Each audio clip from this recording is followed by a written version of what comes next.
My name is Emily Carter, and I still remember the way Jason's face twisted when I said the words. I sold it. That house he thought was his forever gift, paid for by me, was no longer his. He rattled the door, screaming, "What the hell?" while I stood in the shadow of the porch, holding the power he'd always taken for granted. Let me ask you this, where are you watching from right now?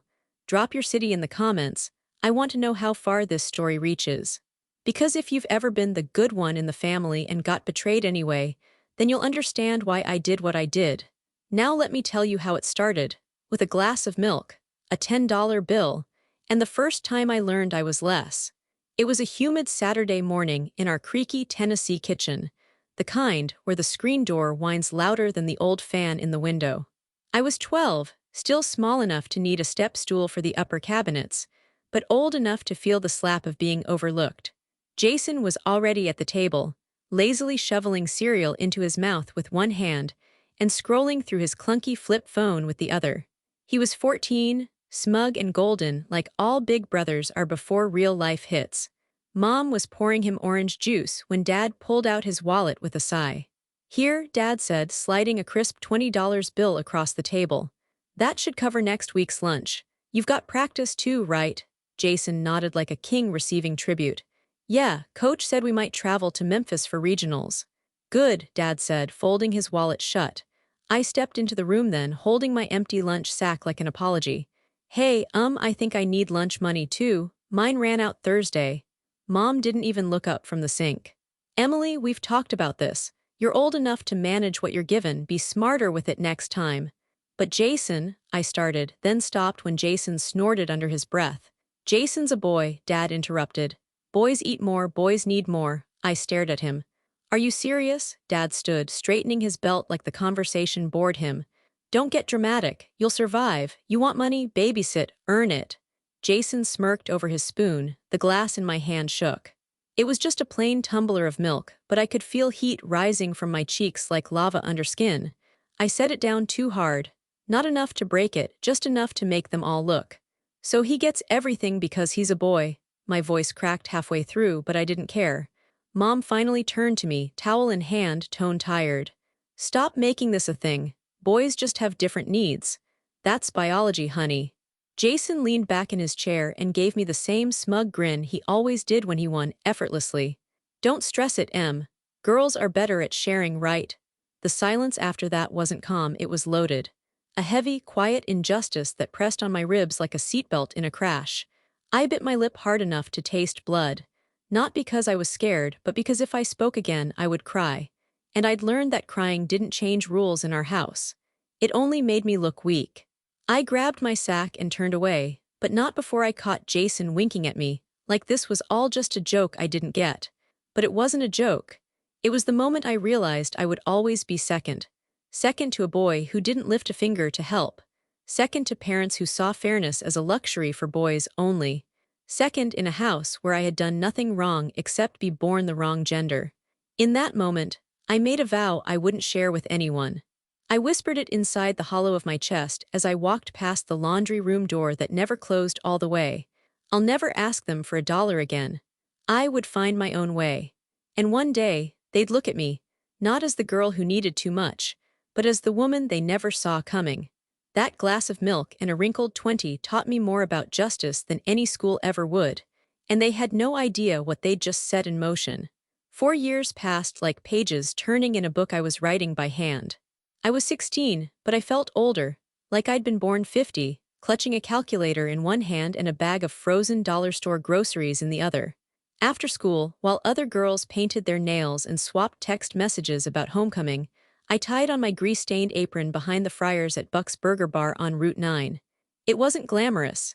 Half the lights flickered, and the freezer door jammed so often we used a broom handle to keep it shut, but it was mine. My paycheck. My way out. I'd lied on the application, of course. Wrote 17 instead of 15. Misspelled my middle name just in case someone cross-checked. Mr. Simmons, the manager, didn't ask many questions. He was too desperate to keep warm bodies on the night shift. He called me E, always with a half grin that said he knew something was off but didn't want to lose a girl who showed up on time and never stole fries from the basket. It wasn't just the money. It was the dignity. Sweeping those sticky floors after midnight, I felt more grounded than I ever did in my own house. I was building something no one could take from me. Every folded 20 in the back of my sock drawer brought me one step closer to never having to hear, "Boys need more," ever again. After work, I'd walk the 3 blocks home, the streetlights painting the sidewalk in broken amber patches. Some nights I'd rehearse math formulas in my head. Other nights I'd just dream. Not princess dreams, but spreadsheets in small apartments and coffee shops with quiet corners where no one needed me to apologize for existing. But freedom, as I was learning, never came easy, not for girls like me. It happened on a Tuesday. The smell of onion rings still clung to my hoodie when Mr. Simmons called me into the back office. He looked nervous, like he had just eaten something that didn't sit right. "Sit down, he said gently, folding his arms. I sat. He exhaled like the air had weight. "Got a call from corporate. Labor board's been poking around. Someone tipped them off about minors working night shifts. They asked for payroll ages." I froze. He wouldn't look at me as he continued. "They cross-checked yours," I swallowed. "Mr. Simmons, Emily," he said quietly, using my real name for the first time in months. "I'm sorry. You're 16, and it's against state law to work past 9 p.m. during school weeks. If they fine us, the store could shut down." He pushed a crisp envelope toward me. My last paycheck, folded clean and straight, like a goodbye I didn't get to choose. "You've been the best damn worker I've had in 2 years," he said, almost to himself. "But I've gotta let you go." My throat tightened, but I nodded. I didn't cry. I didn't argue. I just stood, took the envelope, and walked into the freezing Tennessee night. Outside, the air cut sharper than usual. My breath came out in clouds, and my fingers tingled as I walked home under the broken halo of the streetlights. I felt hollow, like I'd just been erased. It wasn't just the job. It was the first time I thought, maybe they're right. Maybe girls like me, quiet girls, good girls, working girls, weren't meant to win. Maybe I was foolish to think I could fight gravity with elbow grease and exam scores. I walked past the town's mural wall, where someone had painted a crooked bird with broken wings. I stopped and stared at it, frozen by the irony. What kind of bird learns to fly with clipped feathers? Me, because even though I'd just lost my only source of income, I didn't go home and collapse. I didn't tell my parents. They never even knew I worked nights. They thought I stayed late for debate club, something respectable, something girlish. That night I counted the cash in my drawer, $223.17. Not enough for college, not enough for rent, but enough to keep going. Enough to try again. My world wasn't going to give me anything, but I was getting better at taking. If flipping burgers was my first taste of independence, reselling secondhand shoes on the internet was my full-course rebellion. I started slow, just listing things I already had. A pair of scuffed boots from 8th grade. A polka-dot dress that still smelled faintly like high school prom. I photographed them on a cracked white sheet by the window and wrote honest captions. "Gently worn, strong sole. Slightly faded but still kicks like new." To my shock, things sold. Not for much, but enough. $10 here, 20 there. Enough to prove the world would give me something if I found the right angle. When I got my acceptance letter from the University of Memphis, I held it in both hands like scripture. I was going. Not because anyone said I should, but because I said I would. "I'm not going into debt," I told myself that night, rereading the letter in the sliver of light from my cracked iPhone screen. "I'll figure it out." And I did. I spent the summer before freshman year hunched over flea market bins, elbow deep in other people's discards. I learned what brands sold, what patterns photographed best, which thrift stores marked down on Tuesdays. Every Saturday, I'd wake before sunrise and hit garage sales with a battered duffel bag and a strict cash budget. "Y'all take $1 for this," I'd ask sweetly, holding up some battered leather purse that I knew I could flip for 15. They almost always said yes. Back home, I'd scrub everything clean with vinegar, line them on the kitchen counter like little soldiers, and snap photos with care. I named my shop Scrap and Spark and watched, amazed, as the orders trickled in. The first month I made $283. The second, $611. By the time classes started, I had earned enough to cover books, food, and the down payment on a tiny apartment near campus, shared with 2 other girls who didn't ask questions and didn't stay up late. Mom was less than thrilled. "You think this is real work?" she scoffed one night when I came home to pack and ship 10 orders across 5 states. "You're wasting your time with all that junk." Who's gonna hire someone who plays dress up with old shoes? She was leaning on the kitchen doorway, arms crossed over her floral bathrobe. Her tone had that syrupy contempt she always reserved for things she didn't understand. I'm building something, I said quietly, taping up a box marked Portland OR. She snorted. What you're building is a distraction. You should be focusing on real work. Real success. And that's when it hit me. She would never see my work as real until someone else paid me to do it in an office with fluorescent lights. Until there was a boss who signed a check and gave me permission to feel accomplished. Until then, I was playing, but I knew better. My hands were dry from folding cardboard, my eyes sore from editing listings late into the night, but my savings account didn't lie. I wasn't asking her for help anymore. That was real enough, so I smiled just a little. Don't worry, Mom, I won't be your problem much longer. She didn't answer. Just turned off the kitchen light on her way out like that would stop me, but I kept working. I studied by day microeconomics, marketing, statistics, and packed boxes by night. I lived on lentils and rice and stretched shampoo for months. I bought nothing I didn't need. When I walked into my economics lecture with thrifted boots and a backpack from Goodwill, I didn't care if anyone noticed. The numbers were what mattered.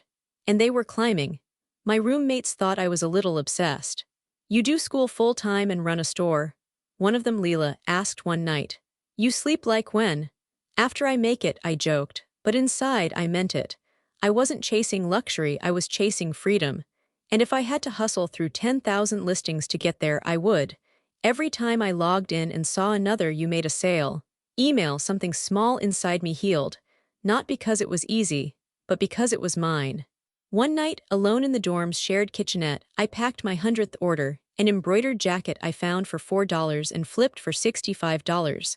I slipped a handwritten note inside the box. Thanks for giving this piece a second life. You're part of my first one. I sealed the box and looked out the window. The city lights blinked back at me like little stars. I was still broke. Still alone.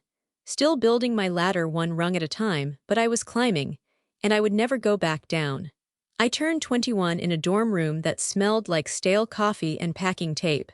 It was finals week, and the third night in a row I'd fallen asleep with shipping labels stuck to my jeans. The pile of outgoing orders formed a crooked pyramid beside my laptop, and my econ textbook served as a makeshift coaster for my half-empty mug. No cake. No candles. No calls from home.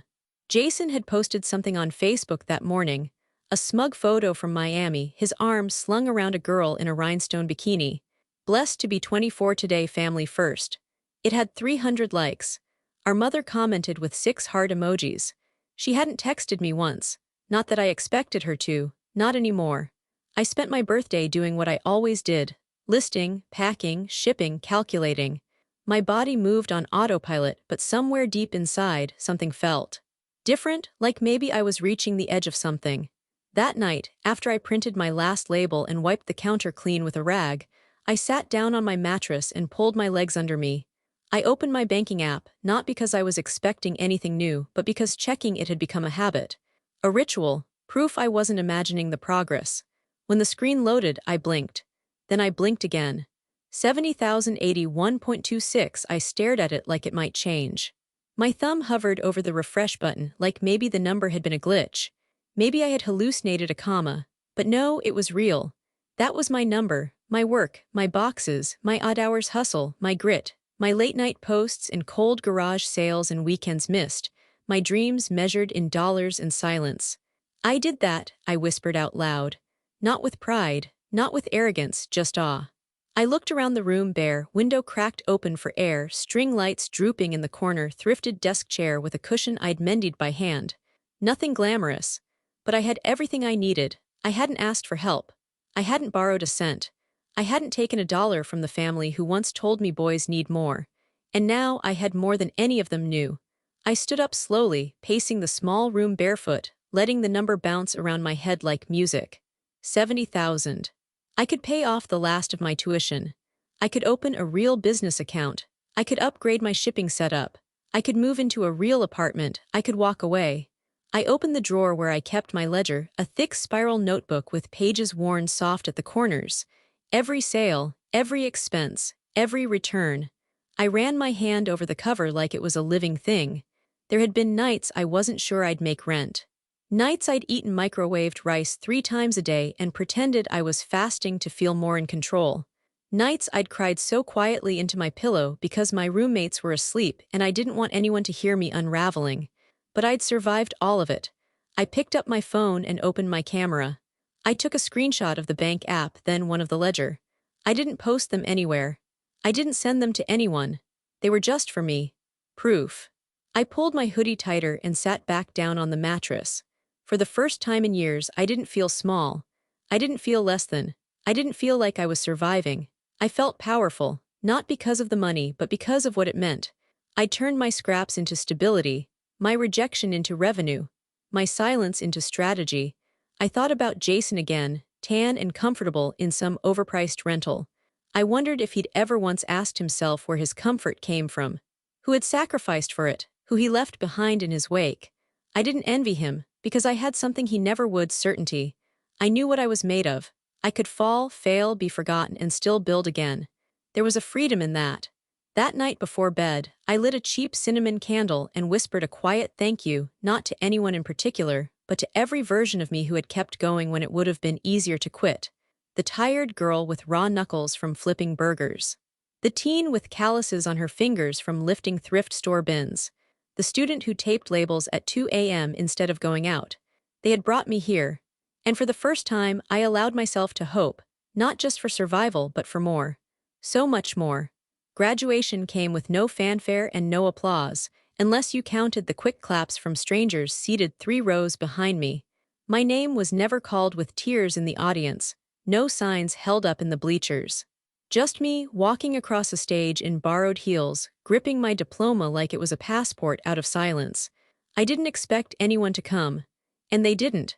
That night, I ate drive-through fries in my car and watched the sun go down behind the University of Memphis Stadium. I wasn't sad, I was just still, like something had ended, but the echo hadn't caught up yet. But 2 weeks later, while the ink on my degree was still drying, I opened a folder on my laptop and typed the name, Root and Rise Consulting. It sounded a little earthy, a little ambitious, but it felt like me. My goal: help small businesses grow from the ground up using every lesson I'd scraped from my years reselling, budgeting, surviving. I'd lived what I was selling. I didn't need a polished pedigree, I had receipts. I reached out to local retailers. One boutique I used to source inventory from, a sleepy coffee shop with a loyal customer base but no online presence, even a family-run farm that wanted help branding their organic eggs and pumpkin butter. I showed up with spreadsheets, sample posts, and enthusiasm they weren't used to from someone under 30. And slowly, they started saying yes. One by one, clients signed on. A social media calendar here. An inventory audit there. Business cards. Taglines, rebrands, referrals trickled in. Nothing huge, but it was real. I kept my rates humble and my promises honest. And it grew. My tiny website buzzed with inquiries. I filed my first real taxes as a business. I even printed branded pens because nothing made me feel more official than giving someone a pen with my name on it.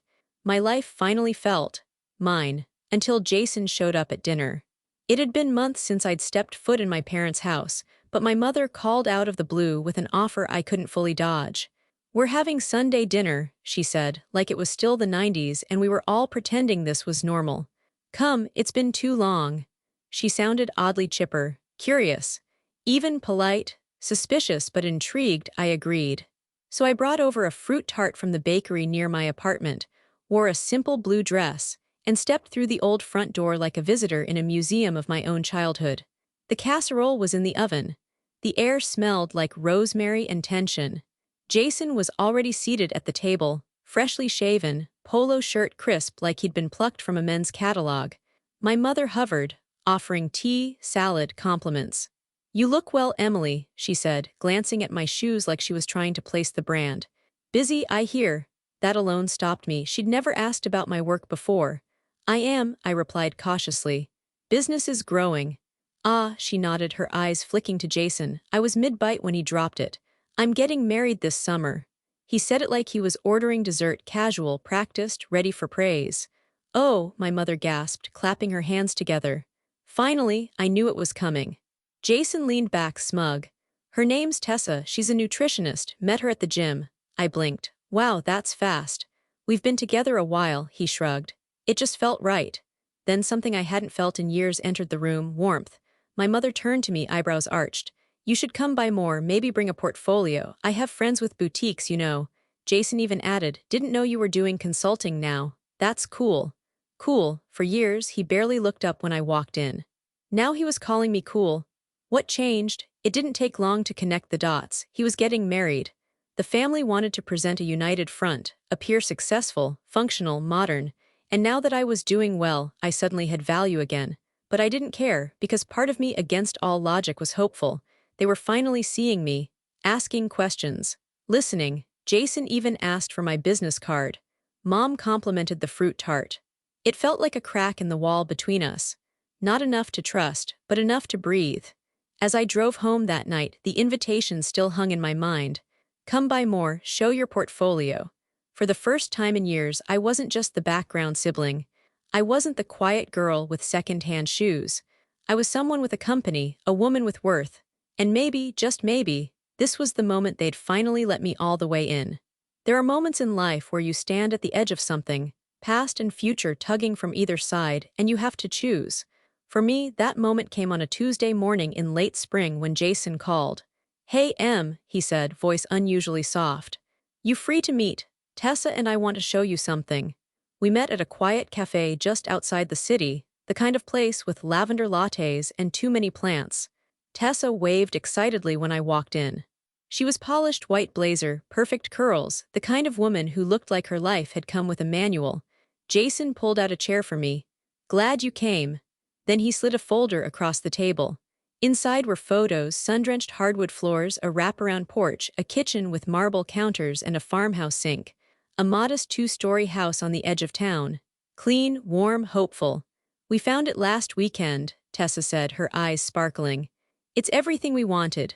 But the down payment's steep, Jason added, tapping the numbers.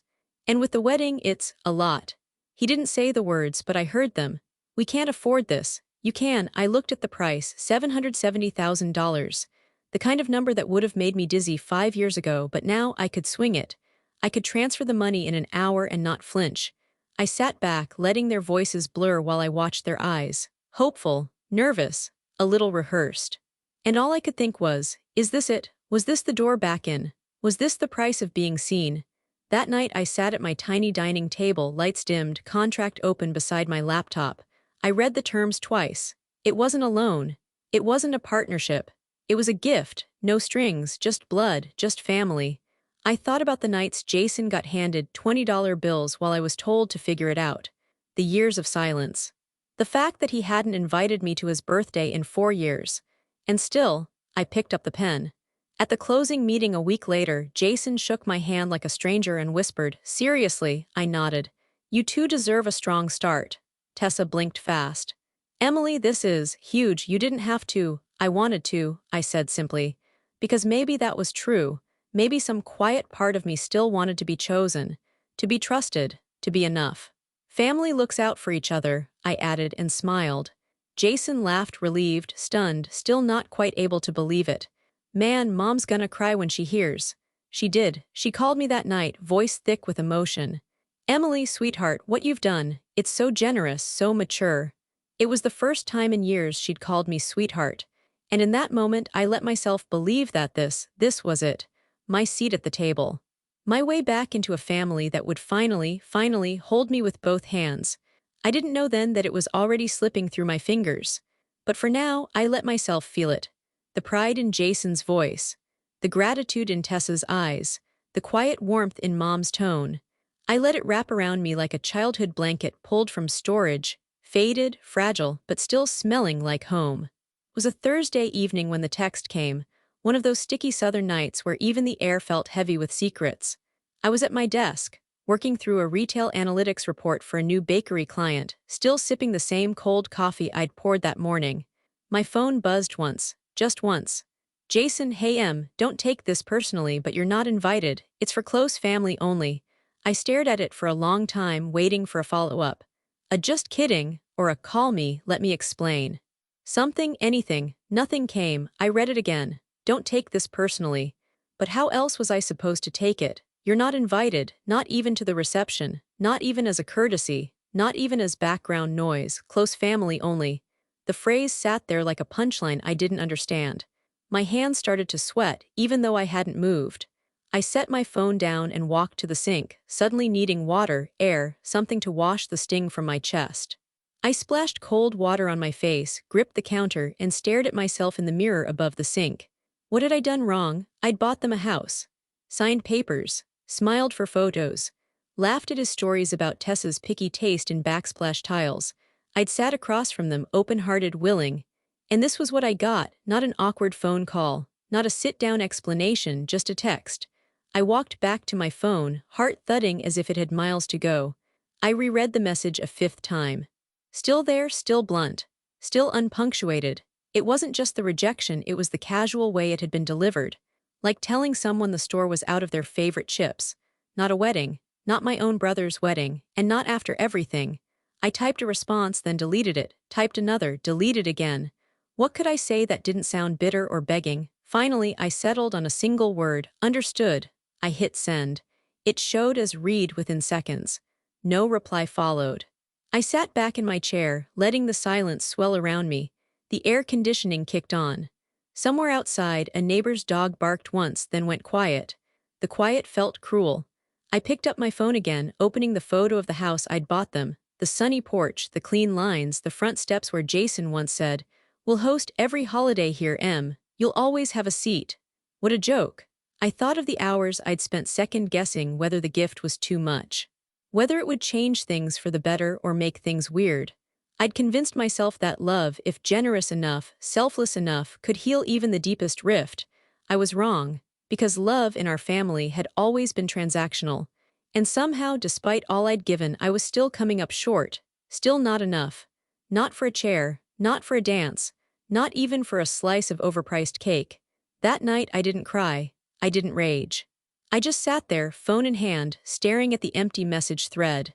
And I felt it, not the shock, not the betrayal, but something colder. Clarity. They didn't forget me. They excluded me, on purpose. Close family only. The words echoed in my mind, over and over, until they weren't words anymore. Just a locked door I hadn't realized I was standing outside of the whole time. I hadn't been home in over a month, not since the papers were signed and Jason and Tessa had moved into their dream house. But after that text, "You're not invited," something inside me cracked wide open.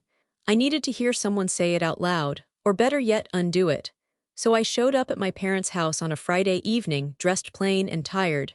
Not angry, not dramatic, just searching. Mom answered the door in her usual pale blue sweater, the one she always wore when she was trying to appear softer. "Oh," she blinked. "Emily. I was hoping to join you for dinner." She hesitated for a beat, just long enough to make me feel it, then stepped aside. "We've got chicken and green beans. Sit down if you like." Dad was already at the table, reading the mail with his glasses pushed up on his forehead like he couldn't be bothered to actually see what was happening. We ate in silence for several minutes, forks clicking, the air heavy with things unsaid. I waited for someone to bring it up. No one did, so I did. "I got Jason's message," Dad grunted. Mom kept cutting her casserole. My voice trembled slightly as I looked between them. "You're not going to let him exclude me, right?" Mom's knife paused for half a second. Dad exhaled slowly and set down his fork, like I'd asked him to solve a crossword he didn't like. "It's his wedding, Emily," he said plainly. "His day." "I know that," I replied, trying to keep my tone level. "But I bought them the house, I gave." "We know," Mom interrupted, her tone edged with that old familiar irritation. "And that was generous, but this isn't about you." I felt my breath catch. "So you're okay with me not being there, just not part of it?" Dad shrugged. "We don't want to cause drama, it's better this way." Better how? Better to pretend I don't exist. Better to act like my presence would somehow poison their perfect day. I stared at them, searching for some flicker of doubt, some guilt, some recognition of what this meant. But they had already returned to their plates. Forks up, mouths chewing, like nothing had been said, like I hadn't just been erased. Mom reached for the butter, passing it to Dad without looking up. "Did you call the plumber about the upstairs sink?" "Left a message," he replied, sipping his tea. I sat there, my stomach hollowing out, my chest tight and burning. I wasn't even angry, yet I was stunned. I'd come hoping for a correction, a laugh. "Oh honey, Jason's just being dumb." Of course you're invited, of course you're family. Instead, they'd handed me silence dressed as peace. Tears welled in my eyes before I could stop them. I wiped them quickly, hoping maybe they'd notice. Maybe the sight of their grown daughter crying quietly at their dinner table would spark something, remorse, concern, anything. They didn't stop eating. Mom sighed once and muttered, "Don't do this, Emily, it's not a big deal." Not a big deal. I stood slowly, the chair scraping against the floor like it was protesting for me. I should go. Dad didn't look up. Drive safe. That was it, that was all. No hug, no apology, not even a lingering glance. I walked out into the dusk feeling like I'd been hollowed out. On the way to my car, I looked back at the window, our old dining room glowing with warm light, my parents still sitting at the table, still eating, still moving forward as if I hadn't just shattered inside. And it hit me. This wasn't just Jason. This was all of them. They didn't forget me. They chose to leave me out. And now they were too invested in that choice to even look back. The day Jason got married, the sun was obnoxiously bright. One of those sharp, cloudless mornings where everything looks too perfect to be real. I didn't get dressed up. I didn't cry. I wore jeans, a plain black t-shirt, and tied my hair into a low bun. No makeup, no jewelry, just my keys in one hand, a folder in the other, and a silence in my chest I had never known before. The city buzzed with wedding season traffic, white ribbons on car antennas, flower trucks weaving between lanes. Somewhere across town, Jason and Tessa were probably slipping into their tailored clothes, laughing with their bridal party, posing for perfect photos under perfect lighting. And I was unlocking the front door to the house they now called theirs. Technically, it was still mine. The deed was still under Emily Carter. The mortgage, the insurance, the taxes, me. I'd made it easy for them to forget that. But I hadn't. The realtor met me there at 9:00 a.m. sharp. Her name was Dana, sharp blazer, steady hands, not one for small talk.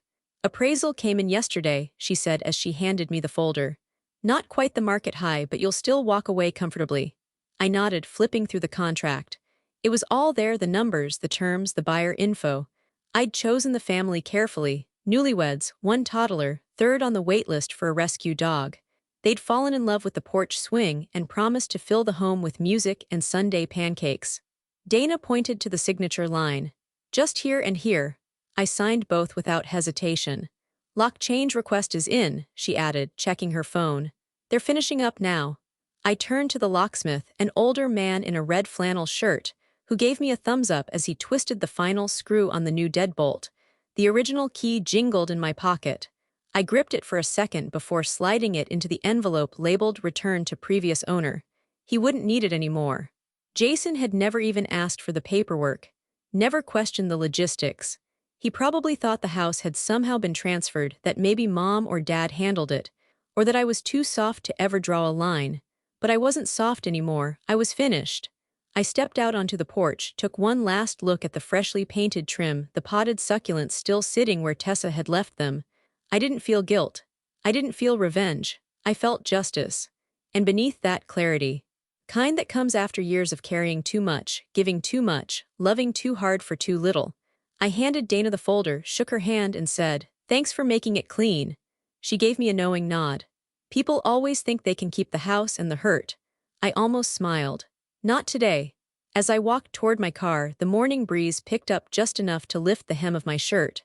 I paused for a second, watching the locksmith pull his tools into his van. The front door now had a new code. A new family would be inside by next weekend. Let's see whose family now. The sky was the color of old bruises, deep purple, streaks of fading gold when I returned to the porch. The house stood quiet, still emptied of the dreams they thought would bloom inside it. No more welcome mat. No more string lights on the fence. Even the his and hers coffee mugs had been packed up and boxed by the stager that morning. I sat on the porch swing, listening to the creak of wood and distant cicadas. Or drove by slowly, then another. I knew it would be soon. Jason was nothing if not punctual. It was around 7:15 when I heard them, laughing, footsteps on gravel, high heels clicking against the walkway, then the jingle of keys. Jason's voice carried first. "We're home." I stayed seated, arms folded, shadows keeping me half hidden behind the porch post. He tried the key, then again, a sharp rattle. Pause, then a muffled, confused, "Tessa, did you change something?" The key scraped metal again. I could almost picture his brow furrow, his head tilted. Babe, it's not turning. Another try, a frustrated grunt. What the hell? Tessa stepped forward. Let me try mine. More fumbling. Silence. Then, Jason, it's not working. From my corner of the porch, I watched him yank the handle once, twice, before giving it a solid shoulder shove like force could fix what had already been taken. That's when I stood. Slowly. Deliberately. My shoes made a soft thud against the wooden steps as I stepped into view. The porch light flicked on above me, casting a warm glow across Jason's stunned face. His jaw slackened. Emily? Tessa turned too, blinking like she wasn't sure whether to wave or worry. I met his eyes and said it calmly, clearly. I sold it. He stared like the words didn't make sense. What? I sold the house, I repeated. This morning. Papers are signed. Locks changed. New owners take over next week. Jason blinked. What the hell are you talking about? Tessa looked between us. Wait, sold, but this is our Jason. What is she talking about? Jason's voice rose, sharp now. You can't just sell our house. It was never yours, I said, my voice even. I paid for it, I owned it, I gave it to you on trust, on love. He stepped forward, confusion shifting into something uglier. This is a joke, right? You're messing with us. No joke, I said, holding his gaze. It's gone. And so is the part of me that kept hoping you'd treat me like family. Tessa's brows knit together. Jason, you said she refused to come to the wedding, that she didn't want to be part of it. I stayed silent, letting the tension fall into her lap. Let her sit with that. Jason shifted, suddenly unsure of the ground beneath him. She wasn't. I wasn't invited, I said, stepping down the last porch stair. Remember, close family only. The words landed like bricks. Tessa turned to him slowly. You told me she chose not to come. You never said she was excluded.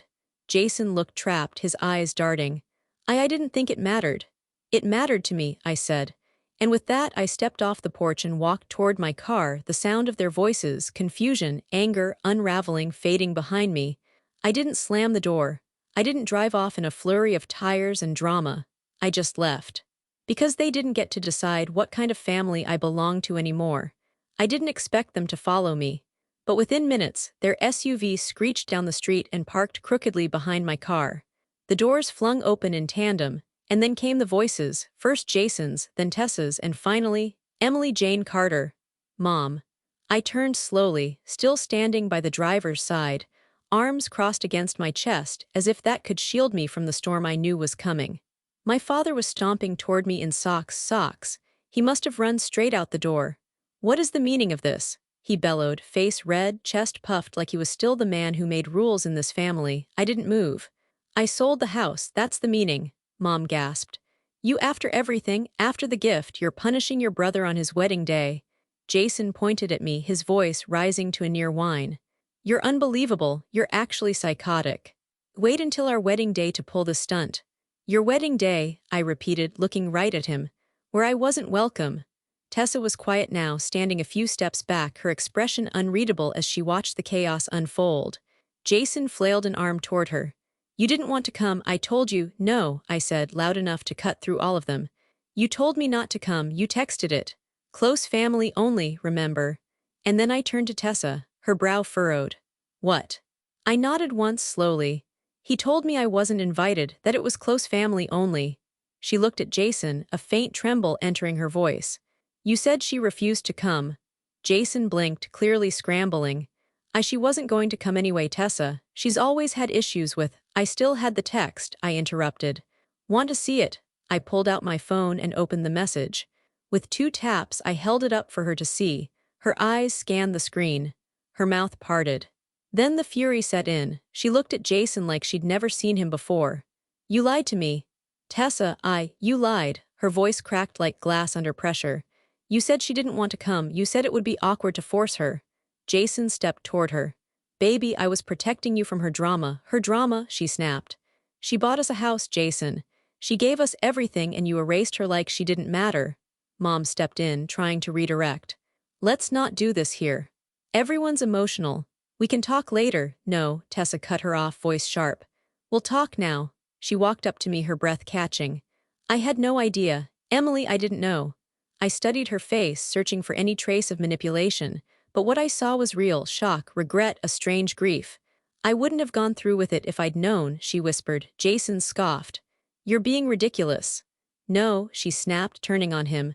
You lied to your own wife about your own sister. What else don't I know, Jason? What else did you decide on your own while smiling in my face? Jason's jaw worked silently. Tessa turned back to me, took a breath, and said, I'm with you. I blinked. I want to fix this together however we can. The wind rustled through the trees above us. Behind her, my parents stood in stunned silence. Jason looked like he might explode. I said nothing at first. Just let the silence stretch.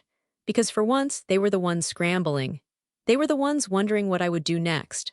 And for the first time in my life, I was seen, not by the ones who raised me, but by someone who had nothing to gain from pretending I mattered and still chose to stand beside me, so I nodded, slowly.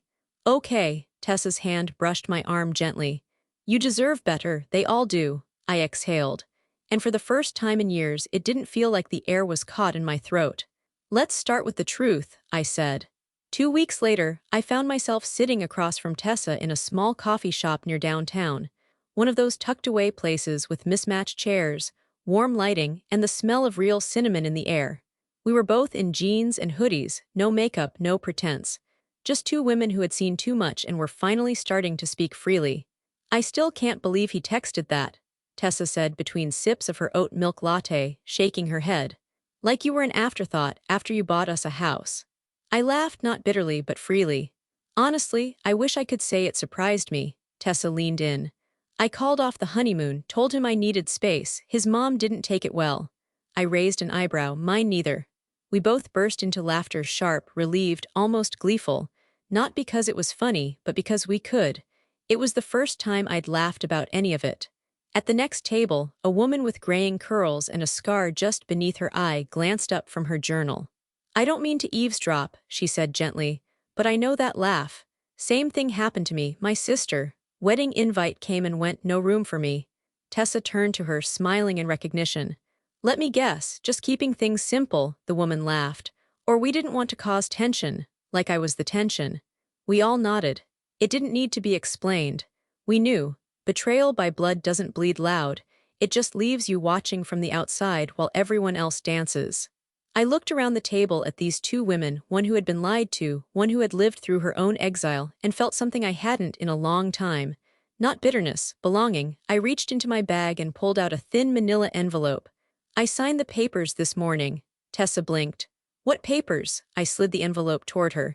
Inside was the deed again, with my name printed clear at the top. I bought the house back. She smiled, surprised but not shocked. You're keeping it, I nodded. This time I won't hand it over. No more giving away pieces of myself and hoping they'll love me for it. The other woman raised her coffee cup. To reclaiming what's ours. We clinked cups like it was sacred, because in a way it was. The house looked different now. Same bones, same porch swing, but everything else had changed. The curtains were open. The walls were painted warm, not sterile. There were books on every surface, and laughter lived in the corners like it paid rent. A year had passed since the wedding that wasn't mine. A year since Jason fumbled his key, since Tessa's voice cracked in disbelief, since the locks turned over for good. I still remembered every second of that night. Not with anger anymore, but with clarity. Like a photograph you stopped trying to retouch. And now, that same porch held a long table dressed in mismatched plates and flickering candles. String lights hummed overhead. A record spun something soulful through the screen door. Tessa was there, hair shorter now, confidence stronger. She'd filed for annulment 6 months ago and never looked back. Across from her sat Dana, my realtor-turned-friend, who somehow knew every good bakery in a 5-mile radius and showed up tonight with 3 pies. On the other end was the woman from the coffee shop, Miriam. She'd become a regular in my life, one of those unexpected souls who arrive quietly and stay loud in your heart. And me, I sat at the head of the table, my table, in my home. The dining room that once served frozen chicken casserole in silence now pulsed with conversation and kindness. Every chair was filled, not with obligation, but with people who chose to be here. Tessa lifted her glass. It's almost exactly a year, huh? I smiled. Almost to the hour. Should we do it? Miriam grinned, nudging me. I think we have to, Dana said, already raising her glass. I stood, heart warm, throat tight. To lock doors, I said slowly, letting the memory bloom just enough to honor it, and the truths they force open. And to the families we choose, Tessa added, her voice steady, proud. We all raised our glasses. To chosen families, I echoed, my voice a little fuller now, a little surer. To locked doors and unlocked truths. The clink of glass rang out across the table, soft and sure. And for the first time in a long time, I didn't just feel included. I felt home.